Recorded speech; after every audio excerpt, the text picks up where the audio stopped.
Hello friends, स्वागत है आप सभी का अपने चैनल अल्टीमेट ऑनलाइन क्लासेस में।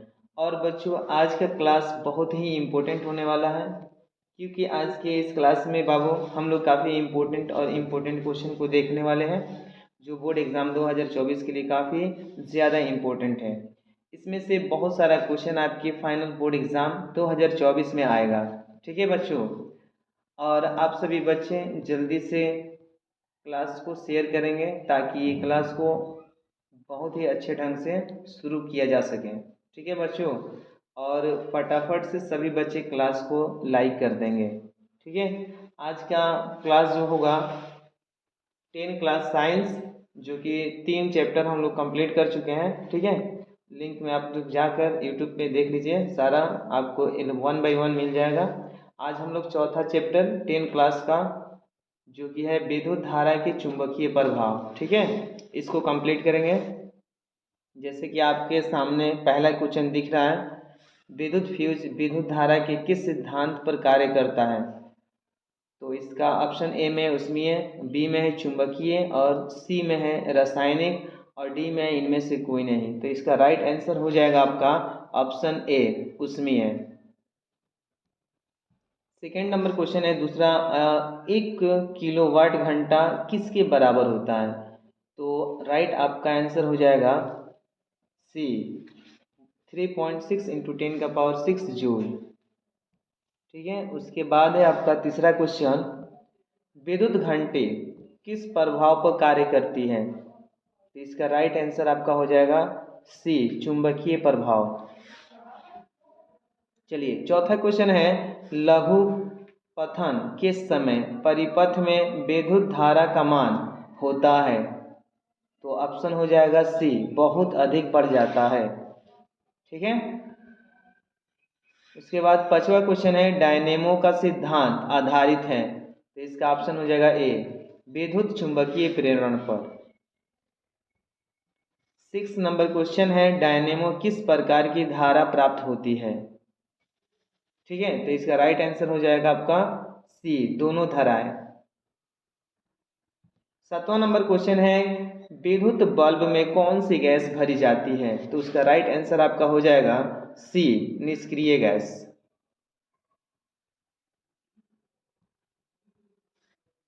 नेक्स्ट है आपका 8वां क्वेश्चन, भारत में उत्पादित प्रत्यावर्ती विद्युत धारा की आवृत्ति होती है। तो इसका आंसर हो जाएगा option A, 50 hertz.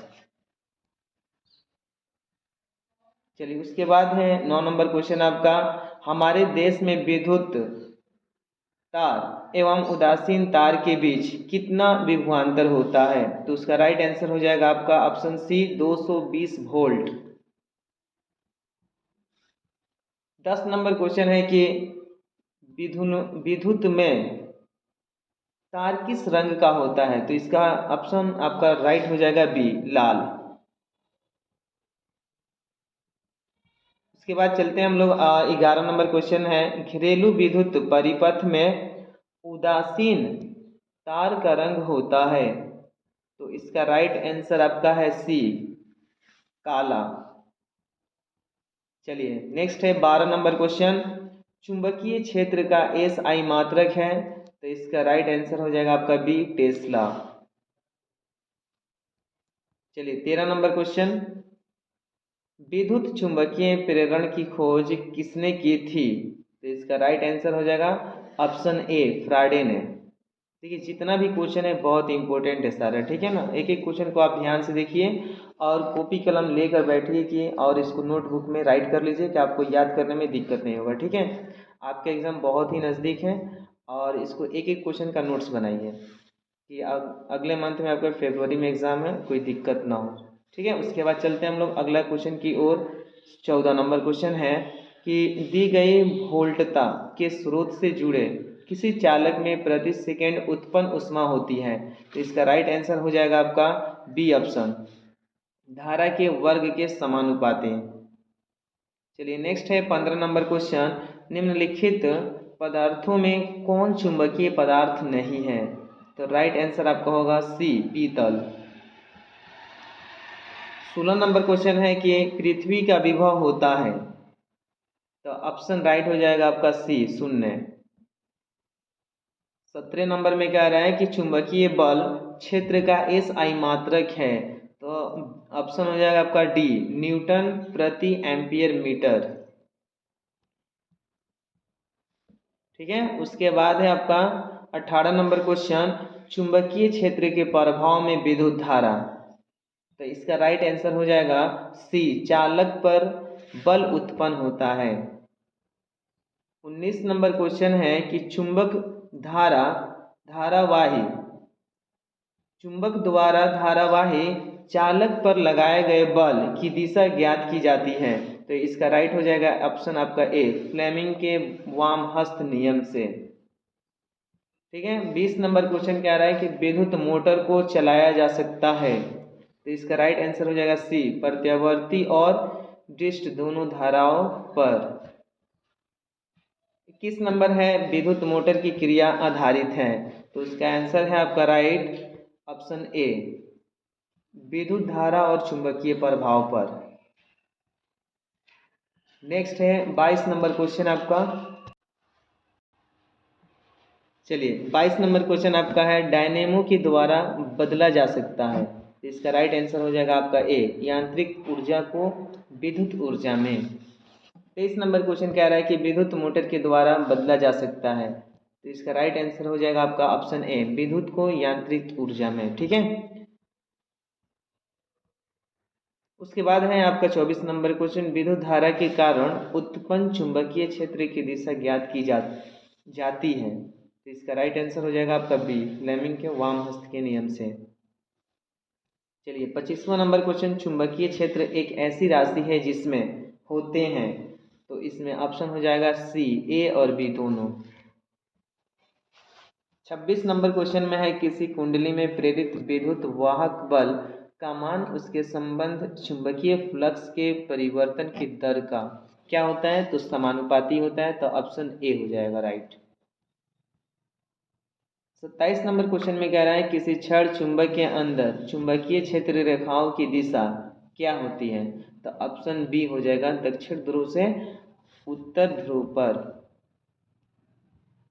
28 number question,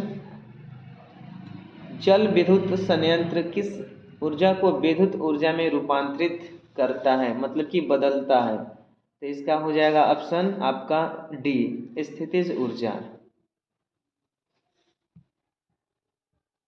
उसके बाद वाला क्वेश्चन आपका चलते हैं हम लोग, स्थितिज ऊर्जा, डी ऑप्शन। ठीक है, 29 नंबर, वह उपकरण जो किसी परिपथ में विद्युत धारा की उपस्थिति में संचुषित करता है उस कहते हैं, तो उसे कहते हैं हम लोग आमीटर, मतलब ऑप्शन बी।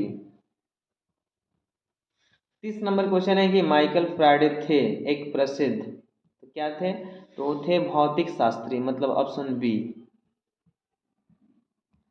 31 नंबर क्वेश्चन में है, विद्युत परिपथों के लघु पतन अथवा अतिभारण के कारण होने वाली हानि से सुरक्षा की सबसे महत्वपूर्ण युक्ति है। तो इसका आंसर हो जाएगा फ्यूज, बी, ऑप्शन राइट है बी। उसके बाद वाला क्वेश्चन है, लास्ट क्वेश्चन है आपका 32 नंबर, चुंबकों के सजातीय ध्रुव के बीच परस्पर, तो ऑप्शन इसका राइट हो जाएगा ऑप्शन बी, प्रतिकर्षण होता है। ठीक है, तो ये था आपका चौथा चैप्टर। चलिए ठीक है, तो ये था आपका चौथा चैप्टर। ठीक है, अब हम लोग चलते हैं पांचवा चैप्टर की ओर। ठीक है, साथ ही में कर देते हैं पांचवा चैप्टर भी, उसके बाद आपका लगभग समझिए कि ऑब्जेक्टिव कंप्लीट है। ठीक है ना, आज इसको आपको घर पे कंप्लीट करना है। चलिए आज फिर हम लोग अगला स्टार्ट करते हैं। और एक बात आपको बता दें कि लाइक कर दीजिएगा वीडियो को और शेयर भी कर दीजिएगा अपने फ्रेंड ग्रुप में। ठीक है, चलिए चलते हैं पांचवा। चलिए ये आपका है पांचवा चैप्टर, जो कि ऊर्जा के स्रोत। ठीक है, इसमें हम लोग एक एक क्वेश्चन देखते हैं ऑब्जेक्टिव का। चलिए आपका पहला क्वेश्चन है कि निम्न में से कौन बायोगैस ईंधन का स्रोत नहीं है। ठीक है, लकड़ी, गोबर गैस, नाभिकीय ऊर्जा, कोयला। तो इसका राइट आंसर हो जाएगा आपका सी, नाभिकीय ऊर्जा। ठीक है, नेक्स्ट क्वेश्चन है आपका, ग्लोबल वार्मिंग के लिए उत्तरदायी गैस है। तो इसका राइट आंसर हो जाएगा आपका CO2, सी ऑप्शन। उसके बाद है तीसरा क्वेश्चन, सूर्य तथा अन्य तारों की विशाल ऊर्जा के स्रोत हैं। तो इसका राइट आंसर हो जाएगा आपका ए ऑप्शन, नाभिकीय संलयन। चलिए नेक्स्ट है चौथा क्वेश्चन, नाभिकीय विखंडन को नियंत्रित करने में प्रयुक्त होता है। तो वो होता है आपका ऑप्शन सी, कैडमियम का क्षण। ठीक है। उसके बाद है पांचवा क्वेश्चन, किसी नाभिकीय विखंडन में मुक्त ऊर्जा होता है। तो उसका राइट आंसर हो जाएगा आपका सी, 200 मेगावाट वोल्ट। ठीक है। चलिए 6 नंबर क्वेश्चन है, ऊर्जा का सबसे अधिक प्रत्यक्ष एवं विशाल स्रोत क्या है। इसका राइट आंसर हो जाएगा आपका सूर्य, सी ऑप्शन सी। चलिए 7 नंबर क्वेश्चन है आपका, वॉक्स नुमा सौर कुकर में 3 से 4 घंटे में अंदर का ताप हो जाता है। तो इसका राइट आंसर हो जाए आपका, राइट आंसर है बी, 100 डिग्री सेल्सियस से 140 डिग्री सेल्सियस। ठीक है। चलिए 8 नंबर क्वेश्चन है, पवनों का देश कहा जाता है। तो उसको बोलते हैं हम लोग सी, डेनमार्क। 9 नंबर क्वेश्चन, पवन विद्युत जनित्र में पवन की चाल कम से कम कितनी होनी चाहिए। तो उसका राइट आंसर आपका ऑप्शन ए है, 15 kilometre per hour. 10 number question, जीवाश्म ईंधन का उदाहरण है। तो इसका राइट आंसर हो जाएगा आपका सभी, कोयला भी है, लकड़ी भी है, गोबर गैस भी है, ऑप्शन डी राइट है ये सभी। 11 नंबर क्वेश्चन है कि प्राचीन काल में उसमें ऊर्जा का सबसे अधिक सामान्य स्रोत था। तो इसका राइट आंसर हो जाएगा आपका लकड़ी, option B, option B right answer. ठीक है। चलिए उसके बाद है 12 नंबर क्वेश्चन, कार्य करने की क्षमता को कहते हैं। तो उसका ऊर्जा कहते हैं। तो राइट ऑप्शन सी हो जाएगा आपका। 13 नंबर क्वेश्चन है कि गोबर गैस एक प्रकार की है। तो आपका होगा बायोगैस, मतलब कि बी ऑप्शन। 14 नंबर क्वेश्चन में है, नवीकरणीय ऊर्जा का स्रोत है। तो उसका राइट आंसर हो जाएगा आपका बी, सौर ऊर्जा।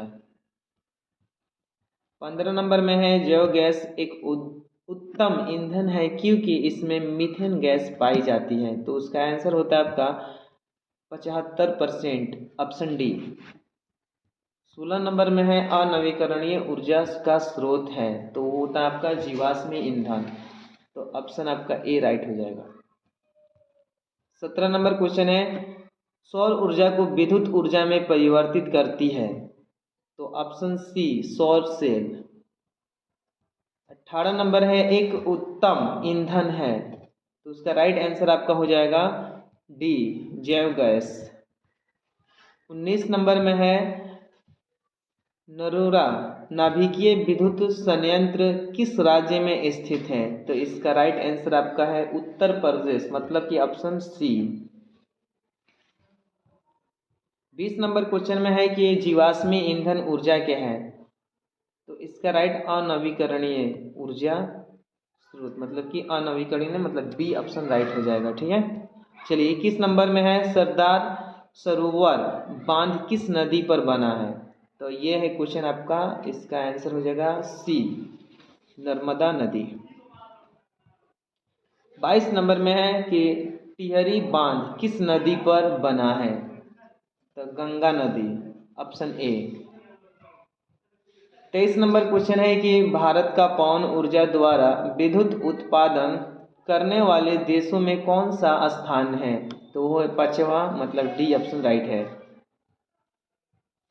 24 नंबर क्वेश्चन, सौर सेल बनाने के लिए किसका उपयोग किया जाता है। तो सिलिकॉन का, ऑप्शन डी। 25 नंबर क्वेश्चन, बांध के द्वारा स्थापित टरबाइन ज्वारीय ऊर्जा को किस में रूपांतरित करती है। तो उसका राइट आंसर आपका हो जाएगा बी, विद्युत ऊर्जा। चलिए 26 नंबर क्वेश्चन है कि OTEC विद्युत संयंत्र केवल तभी प्रचलित होते हैं जब महासागर के पृष्ठ पर जल का ताप तथा 2 किलोमीटर तक की गहराई पर जल के ताप में अंतर हो। तो उसका होता है आंसर सी, मतलब कि 20 डिग्री सेल्सियस का। 27 नंबर क्वेश्चन, हाइड्रोजन बम किस अभिक्रिया पर आधारित है? तो नाभिकीय संलयन, B option. 28 number question, Tarapur नाभिकीय विद्युत संयंत्र किस राज्य में स्थित है? तो इसका राइट ऑप्शन हो जाएगा महाराष्ट्र, ऑप्शन ए। चलिए उसके बाद है 29 नंबर क्वेश्चन, राणा प्रताप सागर नाभिकीय विद्युत संयंत्र किस राज्य में स्थित है? तो इसका राइट आंसर हो जाएगा D, Rajasthan. 30 number question, Kalpakkam नाभिकीय विद्युत संयंत्र किस राज्य में स्थित है? तो इसका आंसर हो जाएगा बी, तमिलनाडु। 31 नंबर, काकरापार नाभिकीय विद्युत संयंत्र किस राज्य में स्थित है? तो गुजरात, ऑप्शन सी। उसके बाद है 32 नंबर, लास्ट क्वेश्चन 5वां चैप्टर का, कैसा नाभिकीय केघा नाभिकीय विद्युत संयंत्र किस राज्य में स्थित है? तो इसका राइट आंसर हो जाएगा आपका बी, कर्नाटक। तो ठीक है बच्चे, ये था आपका 5वां चैप्टर जो कि साइंस, ठीक है, फिजिक्स का 5वां चैप्टर था। और आप क्लास को शेयर कर देंगे और लाइक भी कर देंगे, ठीक है। ये था आपका 5वां चैप्टर जो कि कंप्लीट कर चुके हैं हम लोग। लाइक कर दीजिएगा क्लास को और शेयर कर दीजिएगा, ठीक है। मिलते हैं तब तक के लिए, बाय। अगले वीडियो में फिर मिलते हैं आपसे, ठीक है।